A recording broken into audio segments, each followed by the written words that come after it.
Apakah belajar tauhid tidak bisa berbarengan dengan mengemban tugas-tugas lain, seperti memperjuangkan kepemimpinan yang lebih baik, mengingat peran seorang pemimpin sangat besar terhadap kehidupan seluruh masyarakat muslim? Bagaimana sikap muslim yang tepat dalam apa ini?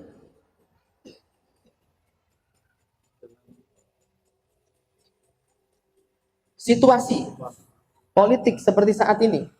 Membiarkan apa yang akan terjadi dan ikut memperjuangkan sesuai kemampuan. Syukran. Ini berkenaan dengan sikap politik ahli sunnati wal jamaah. Siyasatun al-ana tarkus siyasah. Perpolitikan kita hari ini adalah meninggalkan perpolitikan. Sebagian orang menganggap orang yang mempelajari tauhid dan sunnah di masjid-masjid, dia ini orang-orang yang tidak berjuang. Dia ini orang-orang yang diam. Dia ini orang-orang yang hanya bisa bersabar. Keliru besar. Keliru besar. Karena kemenangan seseorang di dalam berpolitik itu tidak menjamin kemenangan kaum muslimin.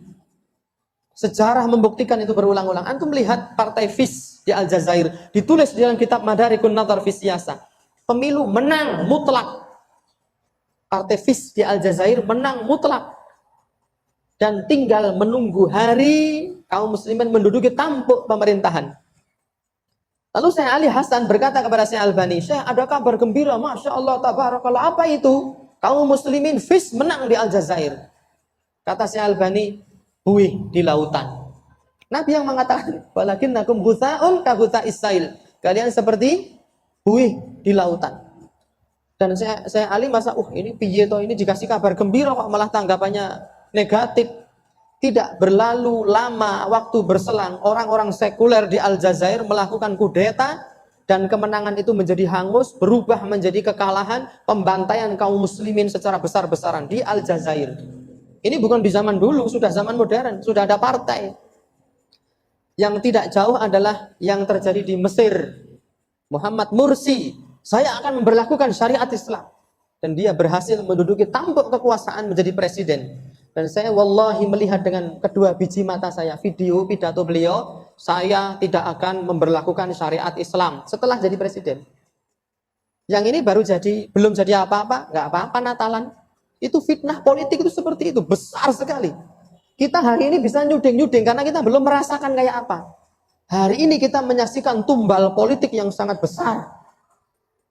Seorang yang dianggap alim, yang dianggap ini berubah, padahal belum dapat apa-apa.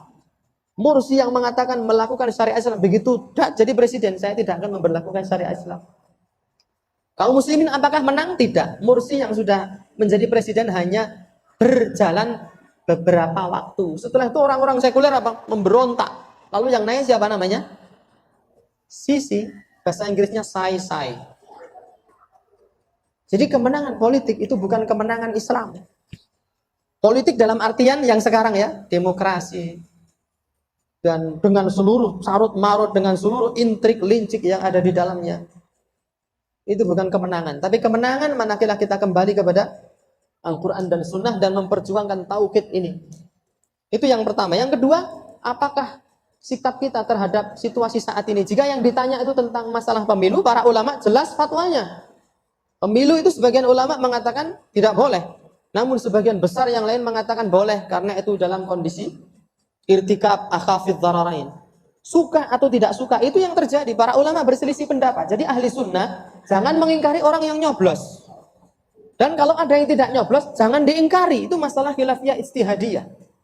Tetapi kalau untuk terjun carut marut di dalam kubangan perpolitikan yang kotor, ini bukan solusi sama sekali. Dan ketika Allah Subhanahu wa taala memberikan pertolongannya, orang kurang jalaran. Tidak akan kekurangan sebab Allah Subhanahu wa taala. Kalau kita sudah kembali kepada tauhid, kembali kepada sunnah, meskipun secara kasat mata kita kalah, kalau Allah menginginkan menang, ya menang. Wa may yattaqillaha yaj'al lahu makhraja wa yarzuqhu min haitsu la yahtasib. Jadi jangan main hitung-hitungan matematika dengan Allah taala. Kita akan celaka. Orang yang belum nikah itu, fa in kanu fuqara yughnihumullahu min fadlih. Jika mereka miskin, Allah akan kayakan mereka dengan keutamaannya. Ini bukan hitungan matematika. Kita banyak anak, apakah lalu menjadi miskin? Tidak. Karena masing-masing anak itu sudah dituliskan jatah rizkinya oleh Allah. Jangan main akal-akalan, tapi tunduklah kepada dalil, meskipun terkadang dalil itu kurang masuk di akal. Itu. Meskipun kadang dalil itu kurang masuk di akal. Bukan dalilnya yang salah, tetapi akal kita yang belum mampu menjangkau kemahaluasan ilmu Allah Subhanahu wa ta'ala. Seperti ada hadis, innallaha yanzilu ila sama'id dunya hina yabqa thuluthul lail. Allah Ta'ala turun ke langit dunia ketika tersisa sepertiga malam terakhir. Padahal bumi bulat dan malam itu senantiasa nempel di bumi. Iya kan? Kalau sekarang siang, di bawah sana kan malam. Kalau sana siang, nanti kita gantian malam. Jadi malam itu senantiasa ada di permukaan bumi. Apakah berarti Allah tiap hari pekerjaannya cuma muter-muter? Itu tidak disebutkan oleh Allah. Tapi kita hanya mengimani saja, dan Allah turun sesuai dengan kemahabesaran Allah, tanpa kita merinci bagaimana caranya Allah turun, tanpa kita merinci piye caranya Gusti Allah menolong kita kalau kita tidak ikut berpolitik. Caranya bagaimana? Beberapa waktu tahun yang lalu saya ikut daurah di Solo ini bersama Syekh Taufik Al-Masiri, Dr. Taufik Al-Masiri dari Madinah. Di salah satu negeri di Eropa, di Gambia atau mana saya agak lupa. Di sana itu orang-orang Syiah Rafidah sudah mengakar kuat. Punya universitas, sekolah dari TK sampai SMA. Punya yayasan-yayasan dakwah yang menyebar di berbagai penjuru negeri. Itu kata Syekh Dr. Taufik Al-Masiri. Lalu datang seorang ahli tauhid, pengikut sunnah Rasulullah yang ikhlas ingin menasihati umat. Beliau menyampaikan khutbah di masjid 15 menit tok til. 15 menit tok til. Mengupas tentang apa itu Syiah, bahwasanya Syiah itu diantara prinsip ajarannya mencaci maki sahabat begini-begini. Presiden negara itu melongo. Lalu selesai Jumatan dia dipanggil ke istana. Itu khatibnya dipanggil. Lalu ditanya, Syiah itu bagaimana? Begini. Seketika itu pula, hari itu pula, presiden itu kemudian memerintahkan untuk dicabut izin seluruh organisasi-organisasi Syiah yang ada di negeri tersebut. Itu. Karena khutbah yang 15 menit. Padahal si dai ini bukan seorang politikus. Bukan seorang politikus. Dia hanya seorang dai. Mengajarkan tauhid, mengajarkan sunnah. Tapi efeknya luar biasa. Kalau Allah sudah berkehendak menolong hambanya, tidak akan kekurangan sebab.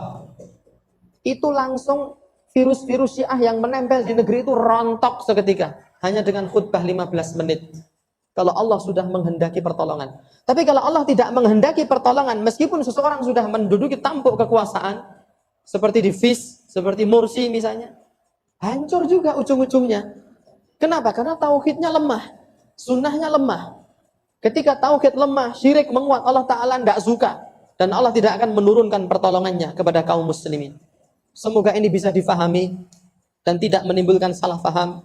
Bukan berarti kita tidak mau nyoblos. Masalah nyoblos itu masalah khilafiyah. Silahkan yang mau nyoblos. Ada fatwa ulama kibar ahli sunnah yang banyak. Yang tidak mau nyoblos juga silahkan. Tidak usah saling caci maki satu sama lain. Yang terpenting adalah kembali kepada akar tadi. Audatun ilal judhur. Kembali kepada akar. Kembali kepada tauhid. Kembali kepada pondasi. Mempelajarinya. Mengamalkannya, kemudian mendakwahkannya kepada kaum muslimin dengan telaten, sabar, karena godaan dan gangguan mesti akan senantiasa ada. Itulah sunnatullah yang berlaku sejak zaman para nabi sampai hari kiamat. Wallahu ta'ala alam biswab. Itu saja yang bisa kita sampaikan, mudah-mudahan bermanfaat.